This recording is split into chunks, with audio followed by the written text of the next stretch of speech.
Hello everyone, সবাই কেমন আছো আগে বলো, তারপর বলো যে কোন কাল চলছে এখন আমি নিজেই বুঝতে পারছি না। এটা গ্রীষ্মকাল বলবো নাকি শীতকাল বলবো নাকি বর্ষাকাল বলবো, কোনোটাই বুঝতে পারছি না। মানে সকালের দিকেতে মনে হচ্ছে যেন এটা বর্ষাকাল, দুপুরের দিকে মনে হচ্ছে গরমকাল, আর রাতের দিকে মনে হচ্ছে যেন শীতকাল। তাহলে কি করে বুঝি বলো যে এটা কি কাল চলছে? যাই হোক, আজকে আমি মেলা দেখতে যাচ্ছি। মেলাটা হচ্ছে কামারপুকুরে ঠাকুর শ্রী রামকৃষ্ণ পরমহংসদেবের জন্মতিথি উপলক্ষে প্রতি বছরই কামারপুকুরেতে মেলা হয়। তো ছোটোবেলায় যখন ছোট ছিলাম তখন এতে আহ, মনে হতো যে যেন প্রতিদিনই মেলা যায়, মেলা যেতে ইচ্ছে করতো, ভালো লাগতো। কিন্তু বড় হওয়ার সাথে সাথে এখন ল্যাদ খেতেই বেশি ভালো লাগে। তো মনে হয় না যে প্রতিদিন মেলা যাই। কামারপুকুর প্রতিদিন যাওয়া হলেও কিন্তু মেলা যাওয়ার ইচ্ছা খুব একটা হয় না। কিন্তু যখন শুনি সবাই মেলা যাচ্ছে, তো তখন ইচ্ছে হয় যে যাই, আমি একদিন ঘুরে আসি। তো মেলাতে আমি একদিনই গিয়েছিলাম।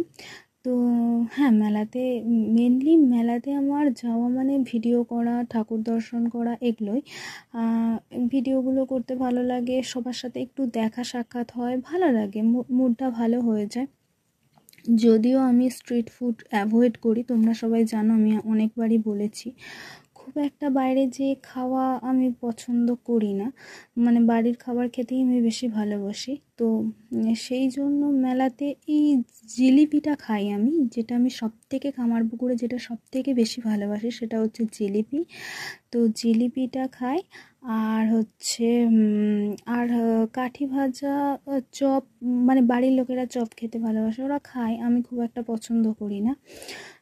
তো মেলার পুরো চলো আমার সাথে ঘোরো, পুরো মেলাটা দেখো, আশা করি তোমাদের ভালো লাগবে। হ্যাঁ, মেলাটা স্টার্ট হয়েছিল 12ই মার্চ, আর মেলাটা শেষ হয়েছে তোমার দোল উৎসবের দিনে।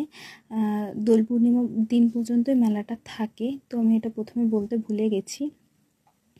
তো তোমরা ভিডিওটা ভালো লাগলে লাইক শেয়ার কমেন্ট করে দিও, আর চ্যানেলটা অবশ্যই সাবস্ক্রাইব করে দিও। সাপোর্ট করতে থেকো, পাশে থেকো, আশা করি